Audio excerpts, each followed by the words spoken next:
So, what's up, you scholars of enlightenment? Welcome back to the channel. We're back for a second live stream in a day. I'm getting a little bit tired, but there we go. So today we saw Jeff Bezos blast off into space. We're going to be discussing the Blue Origin launch. We also want to discuss the pingdemic here in the UK, where lots of people are getting pinged by the NHS COVID app as they try to get back to work, and also discuss the horrific Pegasus spyware that seems to be coming out from the NSO group in Israel and has been causing a lot of headlines this week. So to discuss these topics, again, I'm joined by Dr. Ramsey Faragher, who is an expert in all things tech. Ramsey, welcome back. Hello, Sam. Lovely to be back. Good to have you back. So let's start with this Blue Origin launch, because I watched it at lunchtime. I did a little bit of commentary of it. I'll put a card up in the top corner for people who want to do a little bit of a deep dive on it. What are your thoughts on this today? Did you get a chance to watch it before I sort of tell people what's going on? I couldn't see it live, so I did the next best thing, which was watch your stream. So I watched your commentary of it and shared the cringy bits with you. Yes. I love the way you pulled up that hydrogen's not as clean as people might think it is. But yes, why don't you go ahead and I'll chip in as necessary. Yeah, for sure. So Jeff Bezos blasted off into space today with 3 other people from Van Horn in Texas. He went with his brother, Wally Funk, who was an 82-year-old pioneer of the space race, and an 18-year-old student, Oliver Damon. So a very eclectic mix of people, and we can get a little idea of what we saw. So you should be able to see the flight profile here of New Shepard. So essentially this New Shepard rocket is in 2 stages: the booster at the bottom and the capsule on the top, the circular part, the dome with the windows where the people sit inside. And obviously it boosts off into space. At point 2, the capsule and the rocket separate, and the rocket stage 3 descends back to Earth, and the rocket reignites to help it to land standing up on the pad, which is really cool. It means the rocket can be reused for future launches. And then the capsule essentially seems to go off in a kind of ballistic fashion, right? So the rocket's fallen off, and then conservation of momentum keeps it flying up to above this Kármán line, which they made a huge thing out of, the 100-kilometer Kármán line, which is widely accepted to be the start of being in outer space, essentially. And this is something Branson's flight last week didn't manage to reach, and New Shepard today just managed to get over. So that's the idea of basically what happened today. And there's a few cool things going on here. So first of all, Ramsey, Jeff Bezos is very proud that this ship has the largest windows of any ship that's ever been sent into space. Any comment on that? Well, it's probably easy for him to be correct about the ones we know about. So there's only been a small number of objects that have gone into space where the public know everything about them. Might be some. That's true. There might be some horrible things that are just, transparent on all sides. I don't know. Yeah, but you can see, critical for good space tourism, right? The thing that I was interested in was whether they can even get out of their seats, because it looked like such a short journey that they were probably just strapped in the entire time, were they? Well, it seemed like beforehand they were saying that they were going to get 4 minutes of weightlessness. Now people get a little bit confused about what the weightlessness is. So the G, the strength of gravity on the trajectory of these rockets from the Earth, is still like 95% of G at the ground. So they're not really weightless because they've gone away from the Earth's gravity. They're weightless because they're essentially diving down at the speed that gravity would give them. So they're essentially in free fall for a shorter period of time. And they said they were going to get 4 minutes of this on this flight. We saw last week with the Branson flight, they had, a couple of minutes of them floating around in the cabin before they strapped back in. We didn't, unfortunately, get any footage from inside the cabin, which was really disappointing, actually. So I don't know if they actually did get to do that. And you're right, all we saw was them strapped in on their back for the whole time. So I'm not too And sure whether they got to get out of their seats at all. They did call a 1 minute warning on the descent. I don't know if that was to get back into your seats. It's not clear to me at the moment, but it's possible they had that and we didn't see it. And you definitely don't need to go to 100 kilometers up to start experiencing floating around. So there's the Vomit, these aircraft that do parabolic flights in order to do many minutes of weightlessness. But you can go over a hump really fast in your car, right? You know that sinking feeling you get in your stomach when that happens. If very rich people are willing to pay millions of pounds to sit in a box that lets them experience weightlessness for 4 minutes, you could just drop things from the bottom of 747s that are exactly the same capsule with parachutes, and it'd be much cheaper than starting up an entire space tourism industry. So if that's the key thing, then you don't need to go 100 kilometers up to float around in a enclosed space for a few minutes. I think it's very much actually. So you're exactly right on that. But and being weightless is, one of the big things about it. I think the biggest thing, because they kept making a point of this on the stream over and over and over again, is this idea of the Kármán line. So essentially where space starts. So I think for a lot of people who, or at least in their marketing of this, it seems to be that they're like, you can tick the box and say, I am an astronaut, I went into space. So there's a couple of ways that this is defined. So it's not actually exactly perfectly clear. So there's a couple of definitions. This Kármán line, which was determined in 1957, is about 100 kilometers, 62 miles above the surface. This was adopted by the Swiss Air Sports Federation, apparently. I don't know. I guess they're more spacey than they sound, because they just sound like people playing ball or something. To determine if an activity is aeronautical, so planes, or astronomical spaceships. And I'm going to be bold and propose that it's probably the least scientific definition, because it seems to be 100 kilometers seems very I was just about to say it's a very round number. It sounds very Swiss accounting, doesn't it? It's like, oh, okay, well, let's go with 100. Yeah, I mean, you can have some interest. So you can have definitions like at which point a different body's gravity starts to dominate, right? So there's a point where you get close enough to the moon where if you put a static object there, it would fall towards the moon and not towards the Earth, for example, right? So it's outside the Earth's gravitational influence because of the next attractive body and so on. And you could probably have arguments to do with the density of the atmosphere, and you probably have arguments. There'll be a height where orbiting. So you can orbit at any height, right? So you can in theory throw a ball so fast at the height of a skyscraper that it would orbit the entire Earth. In theory, but in practice, what happens is the atmospheric drag, slows it down, it falls. So there'll be points where you can say at this altitude something can orbit without the atmospheric drag causing it to fall before it's completed one orbit, and things like that. And so at a certain minimum horizontal speed, I guess. Yeah. Well, just exactly. I mean, there's all sorts of scientific arguments you could state about the definition of space, and I'm not sure 100 kilometers is any of them. I don't know. I should have looked it up actually. I don't know who or what Kármán is. I'm guessing it's just some guy's name. Suggested the guy that wrote the scientific paper that suggested 100 kilometers was the edge of space. Yeah. And that's it. But it does look like a very round number. I agree with you. Some other people suggest that it's this is what the US Air Force and NASA suggest, that it's at about 80 kilometers, 50 miles, which is where the military personnel get their astronaut wings. So this is an altitude that's been reached by a few specialist planes, like the X-15 and the private Starship Spaceship One.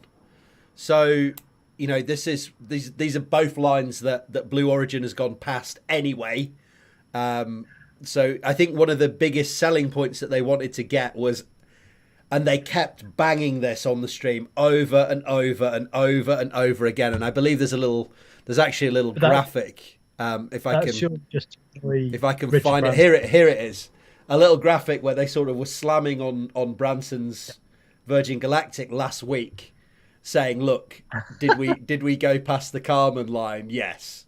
Did Virgin Galactic? No." So I think this was very much the big selling point. So we're talking about the big windows. They were talking That's about. not even. Go on. So Branson's I can't remember the name for it now, but it's a rocket. Isn't it sure, it's got Unity 22? Is it? I think it's Unity. I'm not sure. I have to remember. Pretty confident that it's a rocket engine itself. So I've not got very far down this, and I'm already calling marketing BS. They all have an escape system. It's just how likely you are to survive you it. just fall out of the side, yeah. Explosion. Yeah. If the walls have disappeared, technically you're escaping. But ozone layer impact high. So this one's a really interesting one, actually, because I called BS on this on the stream. So essentially, the hybrid rocket engines from the Unity from Branson's craft, they have this a lot of nitrous oxide given out, all this sort of, because it's essentially burning fossil fuels. Now that sounds bad, and it's about the same fossil fuels as a flight between, I think it was New York and London. That's all well and good. And if we had lots and lots of these flights, maybe that would be bad for the environment. But they say that New Shepard is clean because it burns hydrogen. Okay, fine, and that only produces water, and that's perfect at the point of use. But how the hell do you get that hydrogen? You get it by electrolysis of water, or sticking loads of stuff in with heating steam and running it over methane.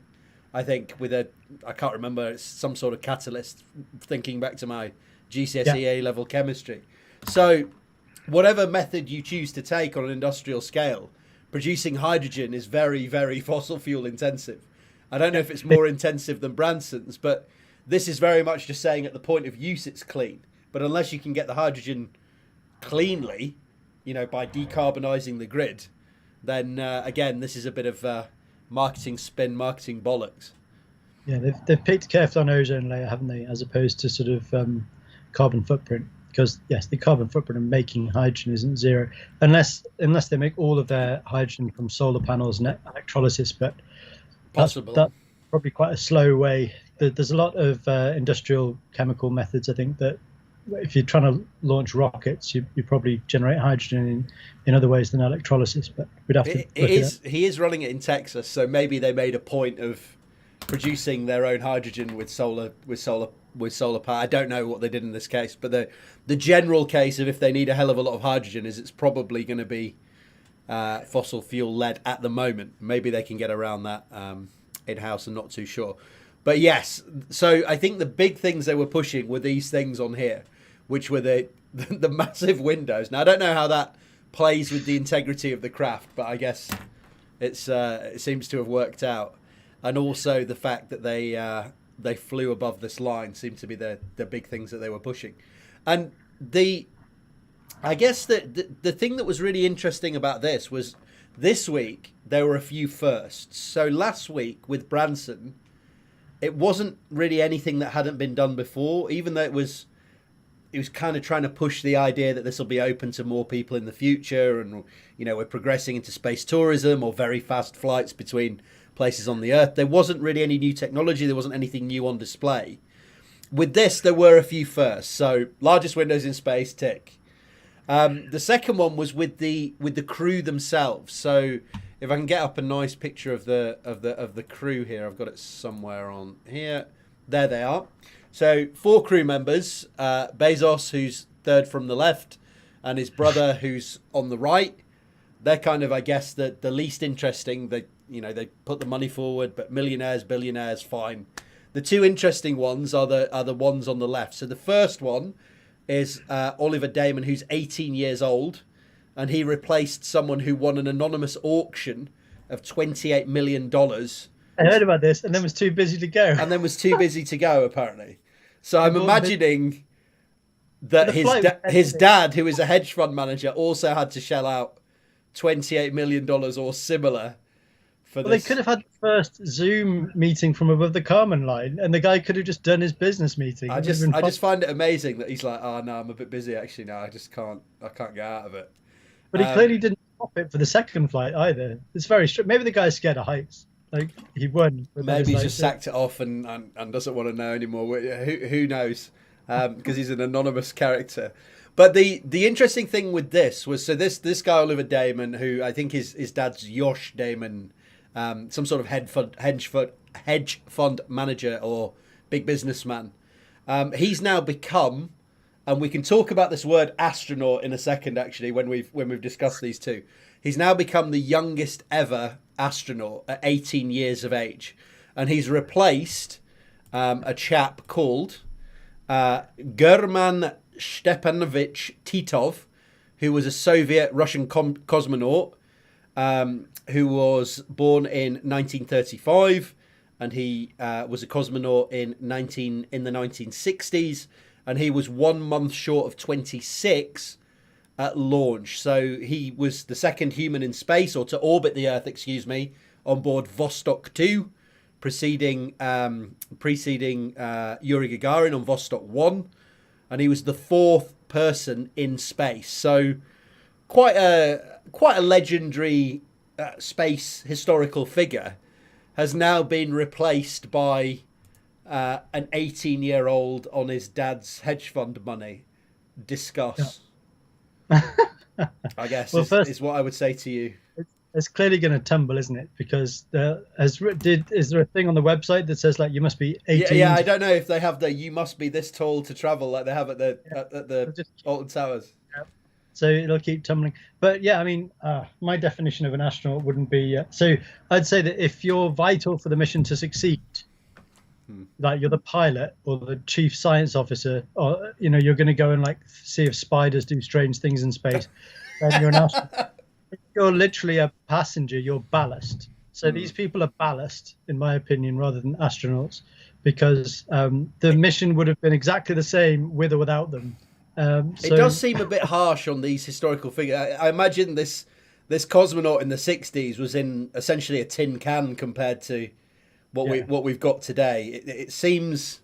I don't want to gatekeep the word, and it's a really cool thing that's happened, and that barrier has been brought down potentially with a view to even younger people, as you say, being able to go in it. So I don't want to gatekeep that word too much, but it does seem a bit harsh on these historical figures that all those amazing sort of accomplishments are now sort of being very much downgraded.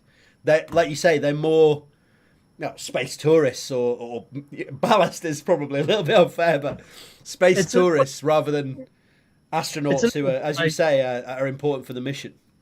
Yeah, it's a bit like sort of first time you ever get on a plane and then go, hey, I'm a pilot. I was in that. It's funny actually, because that was the exact comment in the stream when I did it earlier, was that we don't call people who are on planes air pilots. They're passengers. Yeah. So I guess it's the same logic that holds. The more interesting person is the one second from the left, who is a lady called Wally Funk, who again, there's the same sort of thing. She's 82 years of age. So again, opening up this possibility of older people being able to go on these space flights, which is quite cool.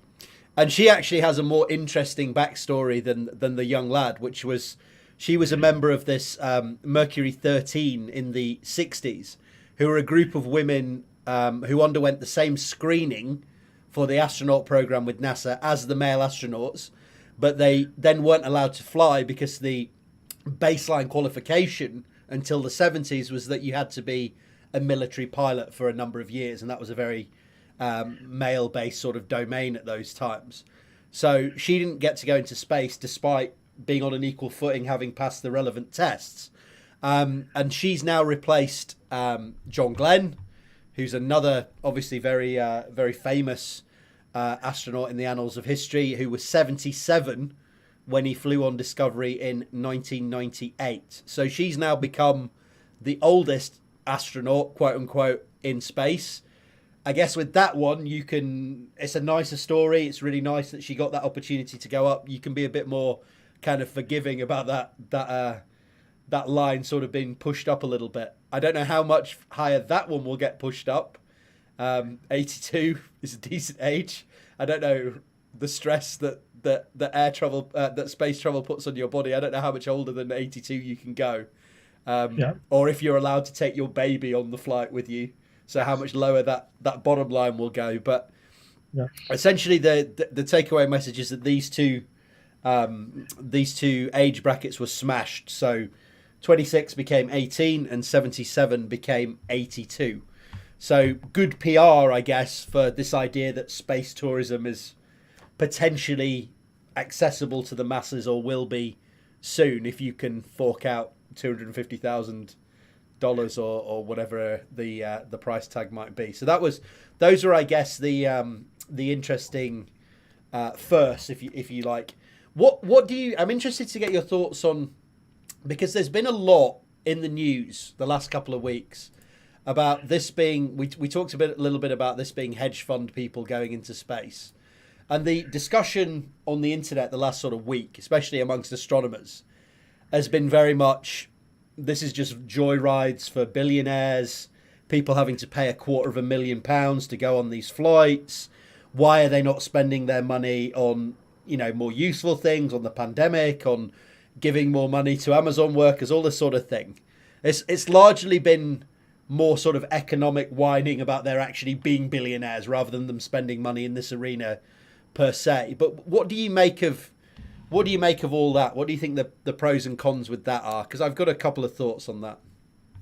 It's definitely, this step one, although, a simple step is obviously where they'll start. In both of these cases, they took off and returned to the same place they started from, and joyride's the right term for it, right? It's a very expensive fairground ride. But the long-term aim of stuff like this, I think, should be beyond seeing the curvature of the Earth and floating around weightlessness for a bit. And I'd like to see this becoming the beginning of things like highly efficient, hypersonic, edge of space transport around the globe, with minimal carbon and ozone footprint. If you can travel from London to New York very quickly, very cleanly, because you've gone so high, perfect. We didn't even discuss this. Don't worry, I got all your links for you, right?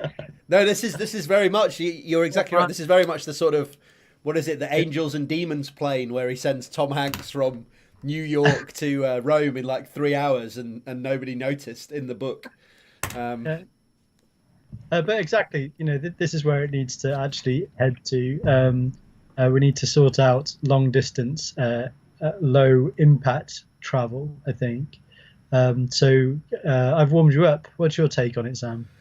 So, I mean, I understand where these arguments are coming from. It's a lot of money. It does seem like, with a lot of them, especially with the little graphic we showed, there's a lot of marketing bollocks and a bit of, for want of a better word, sort of cock measuring between the billionaires. Elon Musk, you've got... Peacocking is the play. Yeah, peacocking is probably a nicer way to put it. Elon Musk, Jeff Bezos, and Richard Branson. But I mean, I tend to go from the place of, I'm a scientist. Let's leave the politics aside a little bit and say, look, given that they've got this money, I'd rather they were spending it on interesting things, potentially moving towards, this sort of travel than buying another yacht. So, if people want to talk about should they pay their taxes, yes, fine. But let's talk about the science here. I'm hoping, I guess, as you are, that if you have a few competitors in this space, now obviously you don't have that many competitors and the thing is very expensive, but as you get more competition in this space, the technology matures, hopefully the prices for these things come down. So these things always start off expensive, right? Aeroplanes used to be incredibly expensive. Cars used to be incredibly expensive, and these things come down. So this is the hope. Obviously, when you only have 3 billionaires, they can just ring each other up and say, let's keep the price at X. But the hope is that it would move towards, being cheaper for everyone. And these spin-off technologies would become more viable as they get more experience working in these arenas. So you talked about this idea of getting really fast travel. For example, Virgin also has this the satellite launch vehicle, Yeah. where I believe they launch the satellites from a plane. Do they? The plane actually goes up. It's called Cosmic Girl. To ensure Flies all up quite high, and then they launch, I believe, the sort of rockets from the plane. So this gives some potential to launch satellites when you don't have a window for doing it. So that's Virgin potentially having a couple of applications, very fast travel on the Earth here, and maybe lower carbon if you're doing most of it outside of the atmosphere and the stuff's just floating off. I'm not sure. I'd have to think about that more. But potentially that application, potentially getting more satellites up there.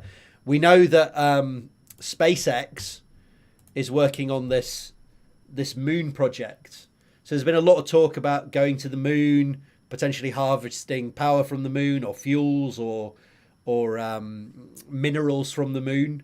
So as they become more au fait with working in this arena, again, billionaires are going to be putting a lot of money into the pot with NASA and moving towards getting these technologies more mature and off the ground. So, I mean, I understand the arguments against. I understand that people are pissed off with billionaires when, you know, they say people who work at Amazon are pissing in bottles and all this kind of stuff and not getting paid enough, especially in a pandemic. But I think it's very hard to weigh up the possible pros that you might get out of it in the future. It's like any very big scale scientific endeavor. You're never really sure where you might end up. So I've got a little bit more time for it than a lot of the negative takes I've seen in the press is kind of where I'm at, I guess. On the on this side of thing with the Blue Origin, they've also been working with NASA on this Blue Moon, which is apparently a flexible lander for the moon, which they've been working with NASA. So all of these companies seem to either be working with NASA or have sort of fingers in other pies for potential human advancements, or working in a more scientific way. And I guess that will be the interesting thing. Can this move from what you've identified as a joyride with people strapped in and paying a load of money to essentially look at the curvature of the Earth? Will that move forward to integrating scientific payloads, to fast travel between places on the Earth, to traveling to the moon and being able to process minerals and bring them back or set up habitats there? I don't know. If it stays as it is, I can understand the kind of negative arguments being heightened. But if it progresses from here, then it probably is worth letting them have their 5 minutes on YouTube to push this. So that's kind of where I'm at. What, any other thing you'd like to say about that? Yeah, I think I think the joyride for very rich people stuff is proof of concept stuff, I guess. Hopefully, publicity stunts. Yeah, I mean, I really hope it's all part of a much more sensible program. SpaceX has these links into the Starlink satellite comms to provide the whole of the world with internet from the sky, all this stuff. Yeah. Humans on which the moon, not the astronauts, the astronomers are also going mad about, by the way, because they get all the streaks across their data. Yeah. I don't know where I come down on that, because it's going to ruin some parts of science, that's for sure. Although there'll now be a ton of PhDs that are all on ways of removing all of this clutter from astrophotography. But I guess if you can get internet into the back of beyond in Zambia or wherever it is, that you've got to sort of weigh that up against the annoyance of having to remove it from the background of your astronomical measurements. There's pros and cons, shall we say? Yeah. Well,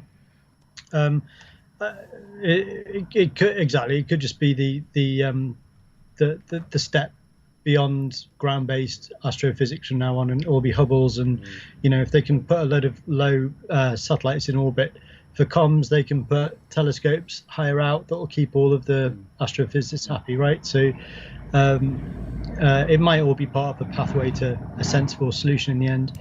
But things like humans on the moon, humans on Mars, I just think that's mad. I mean, we sent humans at first because we didn't have good compute and robotics capabilities. I mean, poor old Neil Armstrong was battling his way to the moon with a computer with less memory than my washing machine.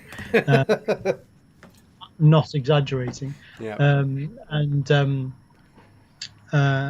it's the wrong thing to do to send humans to the moon and Mars for a whole load of reasons. Just the mental health plus physical health aspects of getting out to the Mars especially.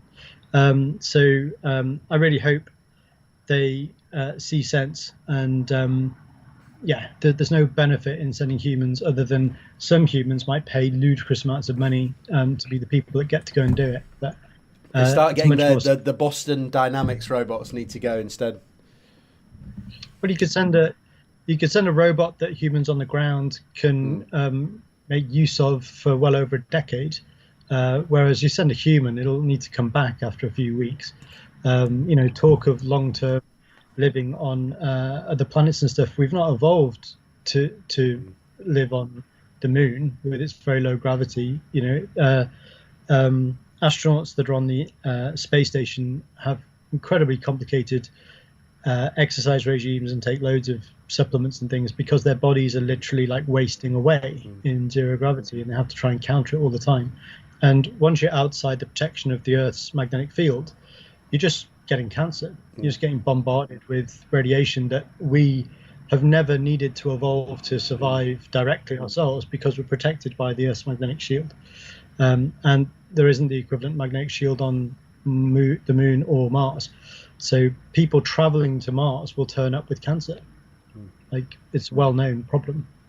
So I don't buy. So there's definitely problems with continuing to go with this sort of human-centric idea of getting more people into space.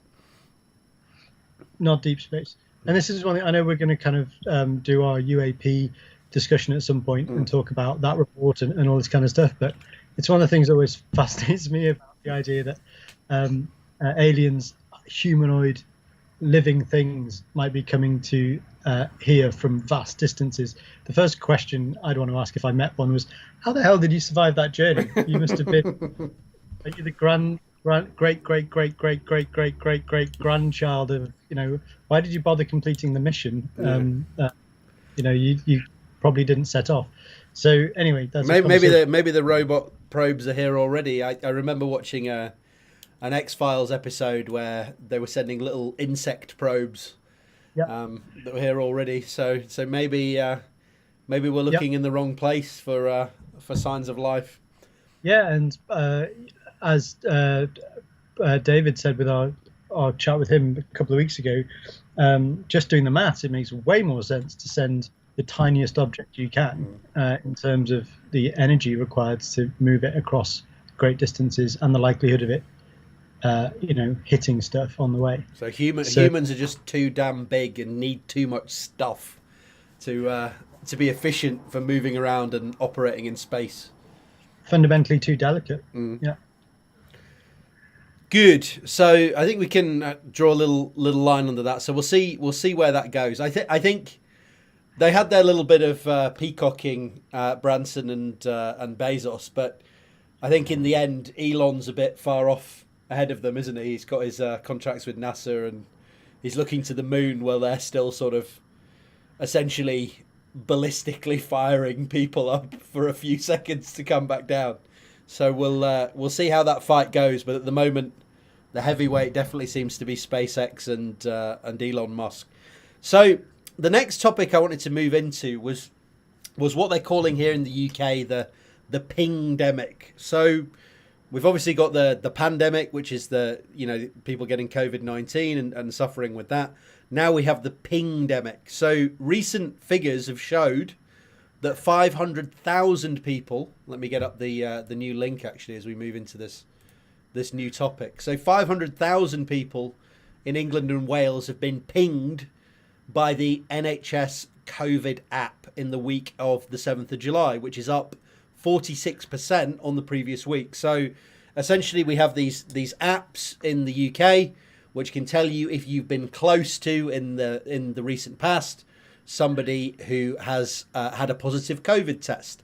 And if you have been in a proximity with one of these people, you are expected to self-isolate for a period of 10 days. Now, this is causing a big problem because as we emerge out of lockdown, a lot of sectors, pubs, clubs, retail, particularly client and customer facing businesses, you've got a lot of staff who are mingling with a lot of people who might catch COVID. There's still good transmission here in the UK, but a lot of, or a significant fraction of young people are still unvaccinated. So a lot of people are getting pinged, and businesses are finding this difficult. Ramsey, what do you make of this? What's the big deal? There's definitely two big parts to this. There's sort of how the technology is associated with this issue and policy as well. Well, it doesn't help, does it, that Boris was pinged this week, I think, and said he wasn't gonna isolate, and then they realised it looked bad politically, and now he is going to isolate. And we had this Savanta Comres study that said that 75% of people think that it's one rule for the government and one rule for them. So as you say, there seems to be a policy side and a tech side. So maybe if you could tell us a little bit more about those. So yeah, definitely on the tech side. So what we've got here is the same technology has been rolled out worldwide, where apps use Bluetooth between phones to determine if you've been close to another phone, right? And I was one of the people right back kind of January, February when last year, when there was the news reports that this was sort of coming out of China, and there was the scary footage on our TV screens over Christmas of China building massive hospitals with dozens of diggers, and it was all looking a bit scary at the risk that it might come to other parts of the world. There were people like me that have worked on positioning mobile phones for a long time, saying, we can use these technologies to help. But what I always envisaged we would be doing was augmenting human contact traces. So having your phones store this record of other devices that have been near, such that when a traditional contact tracing process starts and you've got COVID and someone says, right, where have you been for the last 2 weeks? Tell me all the people you've been with. Let's try and figure out people you didn't know but you interacted with, like people that sat next to you on the bus, this sort of thing. That the records from the phones would just help with that process. And it would still be a very careful, thorough process of actually eliminating the people you didn't need to isolate, who were sat the other side of the pane of glass to you in the cafe that you were sat outside, and they were sat inside, and this sort of thing. Whereas a phone doesn't have that intelligence, that it just sees the Bluetooth signal. It doesn't know if it was through a wall or it was you were on the bus and somebody was sat at the bus stop and you just drove past. It just sees the signal. What we've got are apps that are trying to totally automate the contact tracing process, which, if you use Bluetooth alone, which is what we use, is a terrible idea for this exact reason. So, my phone in my pocket is 2 meters away from someone beneath me and above me and through that wall. Yeah. And they're all being registered as being with me for the whole time on this call with you, but we're not sharing airspace. And there's talks I've given on YouTube about the different ways we could use other sensors in the phone to solve this problem, but they've not been implemented. And so it's been established, stuff I simulated and investigated on this point, and the NHS separately came up with the same answer, that the current methods that are being used by Apple and Google give you somewhere between around 33% and 45% false positives. So of the... That's incredibly high. Yeah. So of the 500,000 people that were pinged last week in the UK and told to self-isolate, about half of them don't need to. Yeah. So, and it's because of what we just said, that they weren't actually sharing the same airspace with other people, because Bluetooth punches through walls and glass and breath doesn't. And so hopefully we could start adding into these apps other means of determining if we're in the same space. So so this is the thing. How can we now get around this? Because there's people suggesting, people who are in the customer facing businesses have been saying, look, these people should then have to go and get a test, and if they're negative, just ignore it. This is potentially one way of getting around it. There's other people who have been saying the tech needs a tweak, so it should be, push the distance out or lower the sensitivity in some other way. What do you think would be the best way to sort of lower that? Yeah, so that's where we've got the kind of policy versus the tech stuff. And so on the tech side, there's a real simple improvement that would need to be employed, and that's actually using the speaker and the microphone on every phone to send an ultrasonic pulse that can truly measure the distance to another phone to within centimeters, and only works if you're in the same airspace. So ultrasound won't go through that pane of glass in front of me, and it won't go through that wall behind me, and so on. But Bluetooth does. And there's actually one contact tracing app in the world that I'm aware of called Novid that actually uses ultrasound, and so is much more reliable. I'm hoping that if COVID takes some more years, they'll all start picking up a sonic-based scheme, because checking you're in the same air, ultrasound or even an audio sonic pulse being clicked out of your phone helps to make that measurement. And that's a tech way to dramatically improve this. Unfortunately, do most phones have that capability now, or would that be just new phones that had that though? No, yeah, I mean, and Novid has done a great job of investigating this carefully. It's, phones have had good speakers and good microphones on them for a long time. And so while it's variable across different manufacturers, at least there's some capability. One of the most frustrating things is that I actually have talked to and tried to help the NHS app and the Google Apple. I can't even remember the name of it now, so long ago. But the scheme implemented inside GAIN, it was called the Google Apple notification system. One of the challenges, one of the problems is that they're concentrating on battery life, basically. So they don't actually transmit the Bluetooth hello message very frequently at all. And the more frequently they transmitted it, the more statistics they could generate in order to try to figure out if you're actually close or if it's through a wall or how much you're moving around and whether you're near the other device. And just this aspect of how could they make the device better? Can they tweak the sensitivity, etc. The most important thing they could do is very, very, very simple. Increase the rate that the phones are checking how close they are to other phones, generate more statistics, get richer data. What you notice is that instead of the contact tracing apps reducing your battery life per day by like 1%, you might notice they increase them by like 4 or 5%, which I don't think is a massive problem today. But that was one of the driving factors, the impact on battery life. And on policy, well, we can't really comment on that point from this, as scientists, but you would think that they would have already said, if you're double vaccinated, you got pinged and you do a test and the test comes back negative, you're probably okay. Yeah.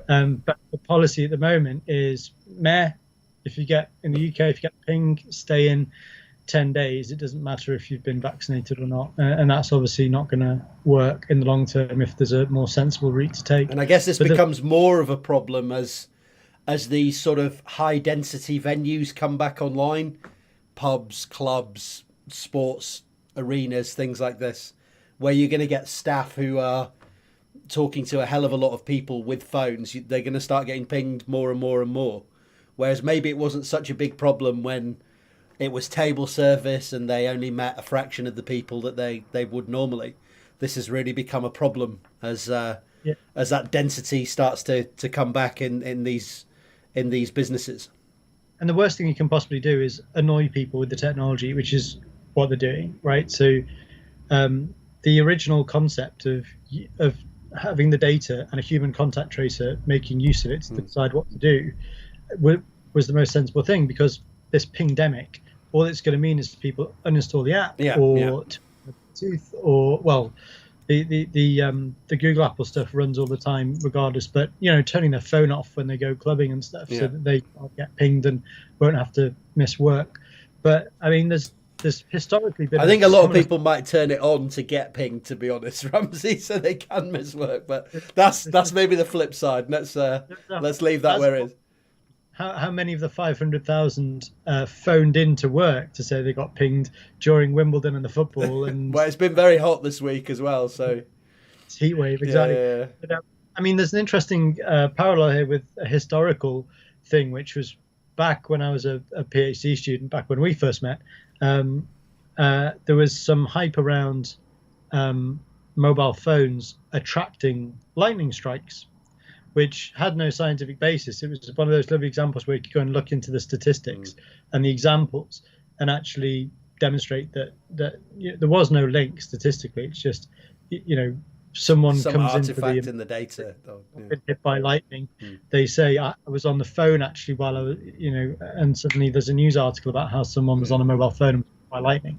So there's these issues, but one of the issues that was caused by that is that because it was in the press that mobile phones cause lightning strikes and don't take your, literally like don't take your phone out, during an electrical storm, you'd have horrible situations where people actually got into horrible difficulties in horrible weather and they didn't have their phone with them to call the emergency service because of some ludicrously incorrect story about, how technology was going to kill them. And, we're risking similar sorts of issues here where people might be turning off their phones or leaving them at home because they don't want to get pinged in the pingdemic. And then they can't call 999 when they see someone hit by a car. Yeah. So there's lots of impact of bad tech implemented badly, annoying people. So it seems like this was bad tech coming in. They couldn't get it working properly for ages, could they? And now they seem to have got it working reasonably well. And now they're getting into problems on the way out as well, because this thing they haven't thought far enough ahead to consider these how this will interplay with people getting back into their lives and policy. Yeah, there's a whole load of things. There's limitations of what the operating systems allow people who are building these apps to do. There's the fact that Bluetooth is very complicated as a way of determining range, and that hasn't been taken into account properly. People haven't implemented assistance mechanisms, and then policies. They haven't thought through the policy properly about what to do if you get pinged, depending on what sort of person you are, whether you've been vaccinated or not, and whether you can take tests quickly and stuff like that. So hopefully the policy will change fast. The policy can change overnight. Yeah. The tech is harder to change. So hopefully, hopefully that will be improved. So I guess the takeaway message from this is, if you want a day off work, you need to sit on the bus with your phone and just ride around town for a bit and try and get as many phones within range as you can possibly get, and maybe you'll get pinged and not have to go work in the pub next week. We didn't say that, so. Well, indeed, without giving out advice. I mean, if you no, we're not giving out advice. Just saying that some people might do that. Yeah, as an unrelated note, should we say, if you live on a high street, right? Like just leaving your phone on the windowsill of your window that faces the high street, you will interact with thousands of people as they drive past you. So, yeah, take that information and do what you think is best. we did not make any suggestions. So, staying with mobile phones is one other topic that I wanted to talk to you about because it looks very, very well, terrifying is probably the word I would use. So this idea of Pegasus NSO group spyware on mobile phones. So if we move into this topic. So this is spyware that's developed by an Israeli company, NSO. And there was a data leak this week, and it was carried in newspapers like The Guardian and the New York Times, I believe, Washington Post. And essentially, they've discovered in this data leak that rights activists, journalists, lawyers, world leaders have all been targeted with phone malware, this phone malware from NSO Group in Israel. So they found this list of 50,000 phone numbers of people believed to be of interest to people who can deploy this Pegasus malware. Now, it's not clear how many of them were actually targeted with that malware, but when they did a small-scale study of about, I think it was 37 phones, they found that about half of them had indeed been targeted with this malware. So this data leak they've got seems to have high validity, and there's some very high profile names on there. We should say, so that we don't get sued, that NSO denies any wrongdoing. It says that it sells this technology only to vetted government bodies, and they're only supposed to use this technology to essentially surveil the mobile phones of criminals and terrorists. So they sell this only to military, law enforcement, intelligence agencies in 40 unnamed countries, and they say that they rigorously vet the customers' human rights records before they give out these spy tools. So, Ramsey, this seems a little bit terrifying. So there's a lot of world leaders, high-profile activists, high-profile journalists who are potentially being spied on by this Pegasus software. What does it actually do? So it's a program that needs to be installed on either an Android phone or an Apple phone, and basically provides full access to logging everything that's going on the phone. So it's the most sophisticated and most thorough piece of spyware on a phone. And the challenge we have is that modern smartphones are just so clever and contain so many sensors, and we use them for so many tasks that, you know, someone having full access to your smartphone pretty much has full access to you for your entire, you know, time that they're accessing it. So if we just step back a second before we go into the technology, this is obviously incredibly, just on a very naive level, it's an incredible breach of privacy. So if you have, you know, pictures of your kids or whatever you might have on your phone that you don't want people to see, people can get access to all of that. Obviously, there's then a further concerns where you can blackmail someone, an activist or a politician, by having, you know, private messages they might not want to see go public, or private photos they might not want to go public. So there's a political problem here of people being able to put pressure on people. And I guess there's also, we were talking about track and trace, this pingdemic. There's also the idea that you could essentially track someone or lure someone to a particular place. And we've seen with various journalists who've been murdered over the last sort of short period that's a genuine concern. So if you have access to this phone, there's a lot of underhanded things you could do. Yeah, from what we understand, it's basically the equivalent of letting an unknown third party have full access and control of your phone. So all the messages, all the emails, the ability to turn the camera on and off, the ability to turn the microphone on and off, all without you knowing. And so, yeah, it's a fantastic way of spying on somebody without them realizing through their phone.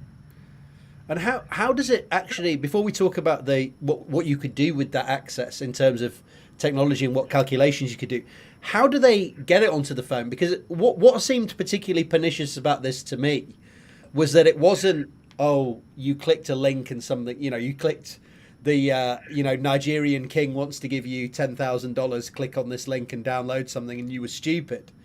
That is one way they can get it onto your phone. But there was also a no-click method, where somebody can literally just call you on a third-party app like WhatsApp, for example, and install this thing on your phone, which to me, as a non-techie, seemed bizarre. You don't even have to pick up the call to get this thing onto your phone. How do they manage to do something like that?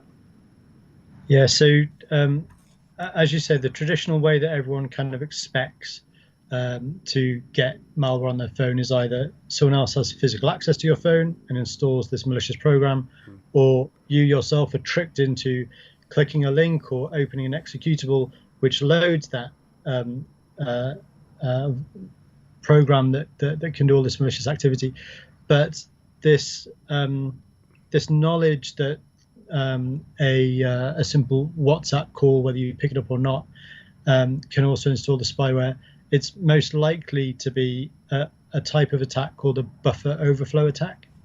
And what this means is you've sent a command to a computer, which starts off with a perfectly legal command that the program, such as WhatsApp, then legally carries out. So this is the call that the attacker is making goes to the WhatsApp server, for example, before coming to your phone. Is that the link that we're saying, or? So, a communication comes to your phone over the internet, which looks like a communication from the WhatsApp server. Yeah. Telling your phone start ringing because someone is trying to contact you. Yeah. And it's this, right? So the phone receives this data that the initial part of the data all looks legal, and the phone starts processing it as a legal instruction. And what normally happens is the legal instruction legally ends after the correct number of characters with its sort of termination message, and that's all that was sent to you. A legal command was sent to you, and you execute that command. But in a buffer overflow attack, the legal information that we're expecting is followed by extra stuff. And what should happen is that the programmer who's written WhatsApp program should have written in things to protect against ignoring or dumping or getting rid of extra stuff that shouldn't be there, that should have never been sent. And in effect, what happens in a buffer overflow attack is it's a very carefully constructed load of extra messages, which when they're kind of accepted by your phone, they get shoved into part of the memory of the phone, which actually has the rights to execute command. So it overflows messages into a part of the phone's memory, which then executes commands and installs a program. Yeah. And it's not easy to do this. It involves lots of trial and error or very careful understanding about vulnerabilities in the system you're attacking, the program you're attacking, the website you're attacking, etc. And that's most likely what they've done. So they sent, pretended to be the WhatsApp server, sent a call to the phone.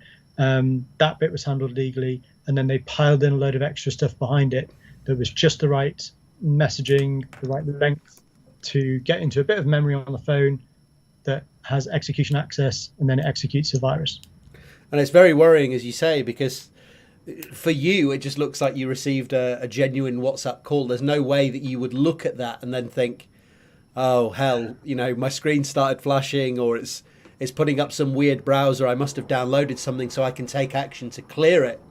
That's essentially been, without any sort of idea that this has happened, it's now been installed onto your phone. So you don't take any action to clear the problem. It's just now on your phone on an ongoing basis.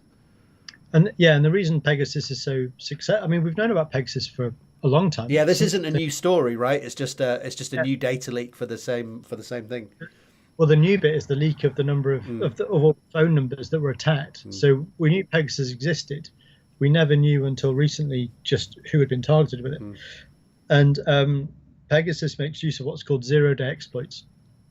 And a zero-day exploit means that the bad guys, or in this case the company called NSO, but I'll keep calling them bad guys. Let's say the clients that they have given it out to. So let's keep it friendly. Terminology of the we got to be. I don't want to get sued by the Israeli government or whatever. Suing's the least of your worries. You don't want to get Pegasus. That's true. I don't want that either. The attackers, the attackers have knowledge of a vulnerability in the system they're attacking, which the people who own that system don't know about. So in a zero-day So you're talking about WhatsApp, for example, don't know they have this vulnerability, or iMessenger or iMessage or whatever it might be. Yeah, and so the concept of the zero-day exploit is the attackers have found out that they can do this, that they can use this exploit, but they've found it out themselves internally in their own little tests on their own devices, and then they sit on it. And they sit on it until, a really high profile, they can get a lot of money from it, or, a good reason to use it, as opposed to just casually go and use it straight away for fun to to hack anything. Yeah. And so because it's not been exposed and it's not in the wild, there's a good chance that the people who would need to fix the vulnerability never find it. Yeah. And when it is used, the first time it is used, that's effectively day zero of the people trying to fix it, because it's the next day that it's all over the press. So it's sort of the way that Microsoft patch their user interfaces and their programs, because people say, this didn't work, this was broken, and your Mac or your PC will say, do you want to send information to Microsoft or Apple? And then they will be aware of the problem and potentially put out a patch to fix it. In this case, people know about a vulnerability, but they sit on it because it's going to be useful for them at a particular point. Yeah, and just because they can use it and exploit it, it still doesn't mean that the people, WhatsApp, for example, can figure out how to fix it. Yeah. And that seems to be the case with Pegasus, that hasn't yet been figured out and fixed. Often a zero-day exploit, when it's exploited, when it's used, it flags up how the vulnerability came to be, and people start fixing it.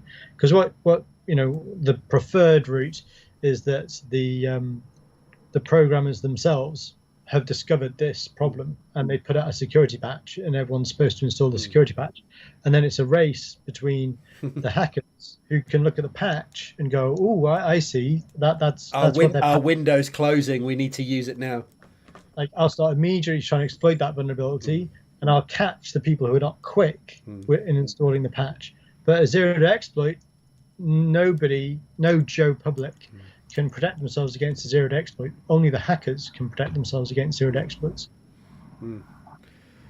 Yeah, it's a very pernicious piece of software. So, if we talk about, you sort of alluded to some of the people who were being attacked here. So those include politicians, heads of states, business executives. There were several members of the Arab royal family, more than 180 journalists on the list from organizations like CNN, the New York Times, Al Jazeera. Many of the numbers were clustered in 10 countries. So some of them, shall we say, not with the best human rights records. So Azerbaijan, Bahrain, Hungary, India, Kazakhstan, Mexico, Morocco, Rwanda, Saudi Arabia, and the United Arab Emirates, according to the report. So there seems to be an issue with, even if they're giving them out to people who potentially say they're going to act in a sensible manner with these things and only look at terrorists and criminals, this technology seems to have been put out to, shall we say, some bad actors, shall we say, bad acting governments. There was some people who were close to the Saudi journalist Jamal Khashoggi, who was murdered in October 2018.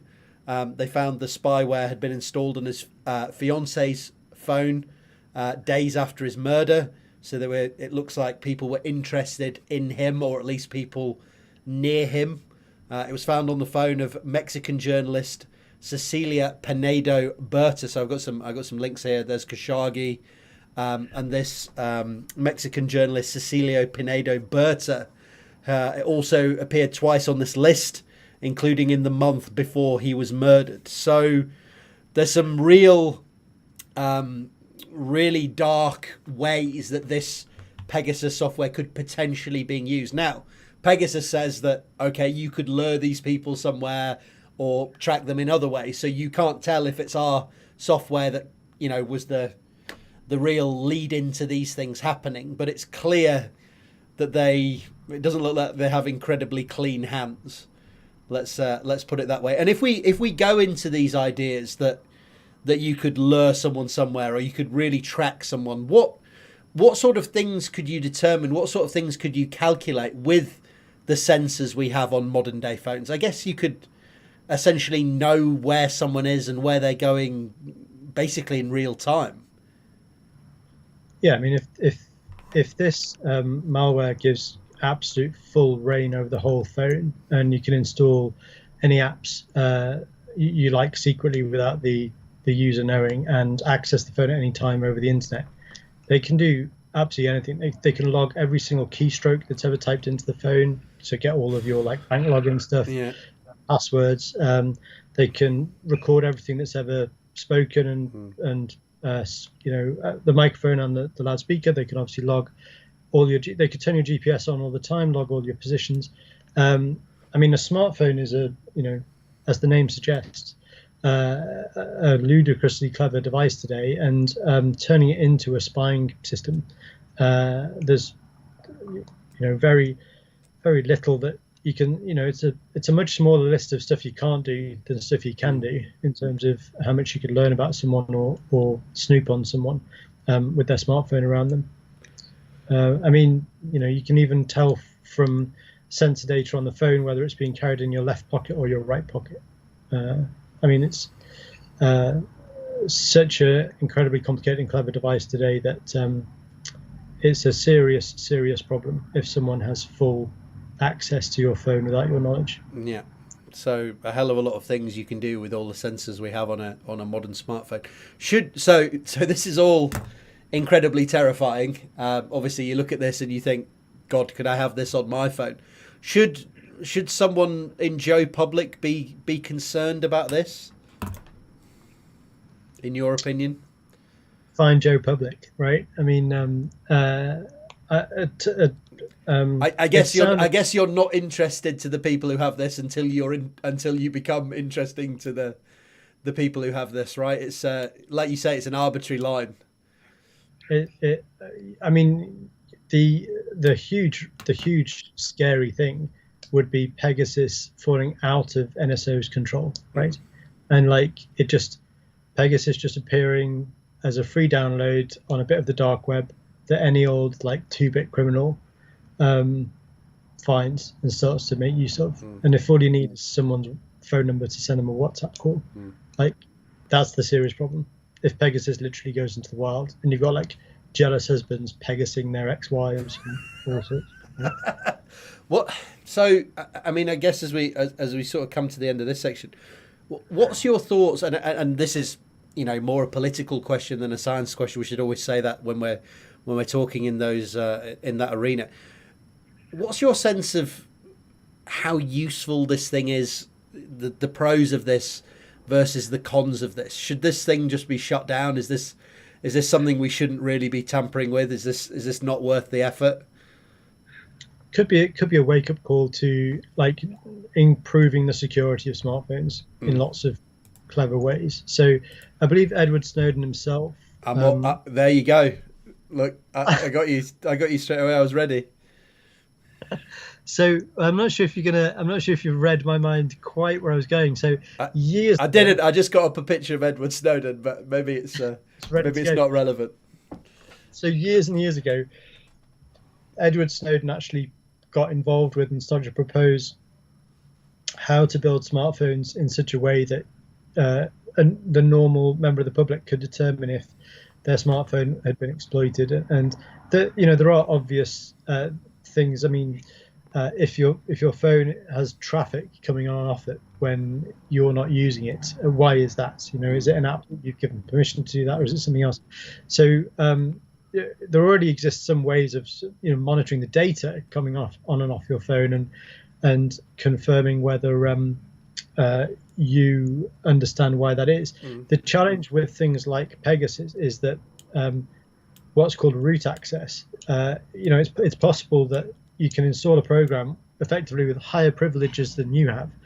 So especially for an iPhone user, you don't actually, as an iPhone user, have basically full admin control, what's called root access, over your own phone.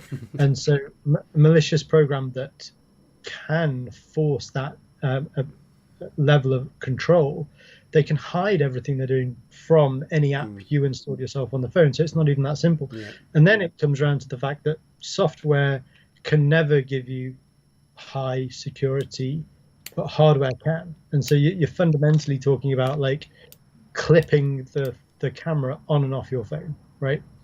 And it's this sort of level of physical security.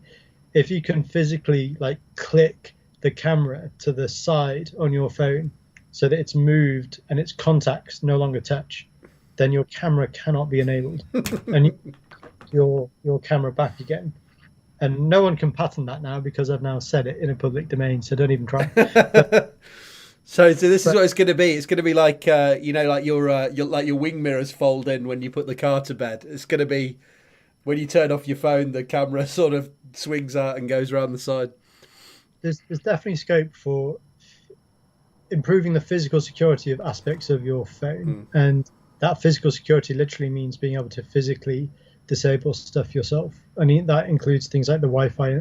So, when you bring up the menu on your phone and you press that little button that puts in an airplane mode, malicious code running on your phone can just light that green and still keep all of your radios alive and be transmitting data.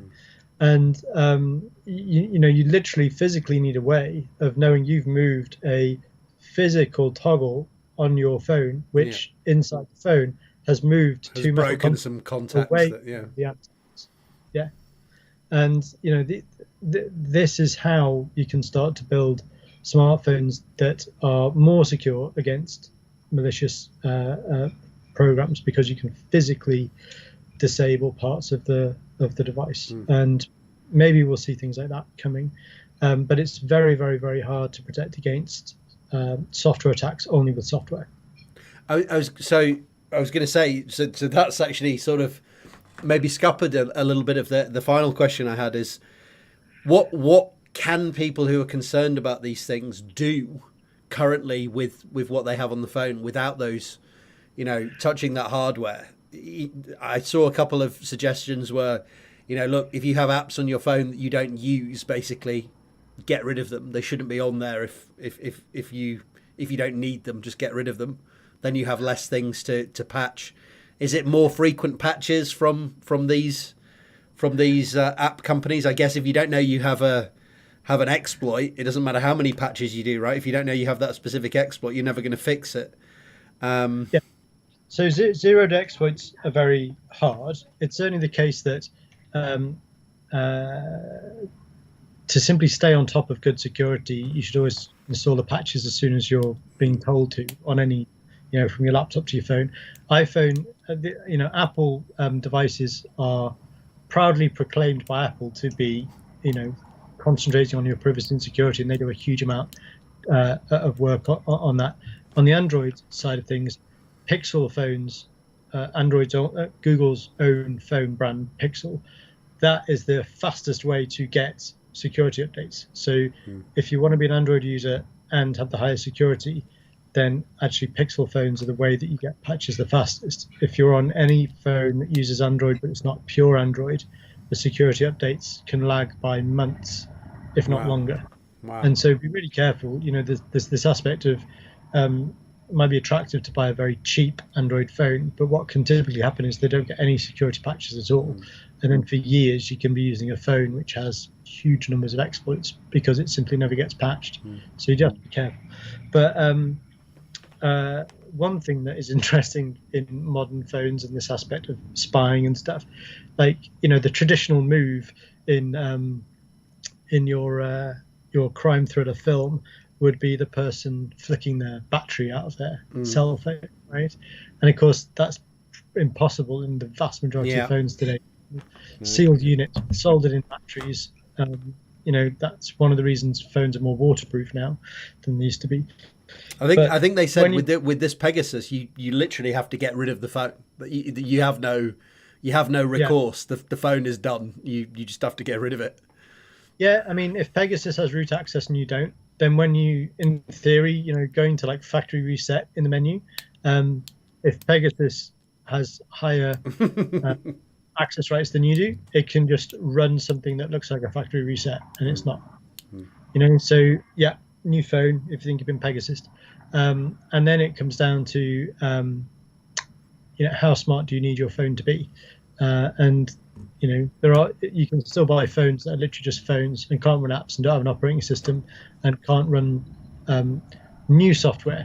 So we're back to the Nokia 210s basically, and then we're safe.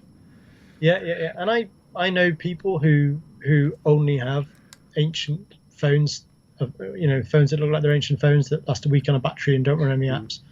You still can get them, and there are reasons why people still use those sorts of phones. They use them on the the night shifts for the LHC when I was on night shift. We had an old Nokia 210, and charged it up 100%. Looked at the battery the next day, 99%, and it'd been on all day. I was just like, wow, I'd forgotten how amazing this was. Rather than watching one YouTube video and it's down at 80%, because so much stuff is running in the background. So well, just computers, like there's a massive difference between a plastic device with a lithium battery that makes cellular calls and what is the phones we have in our pockets today are the equivalent of laptops about 3 years ago, in terms of what they can do and what they're doing.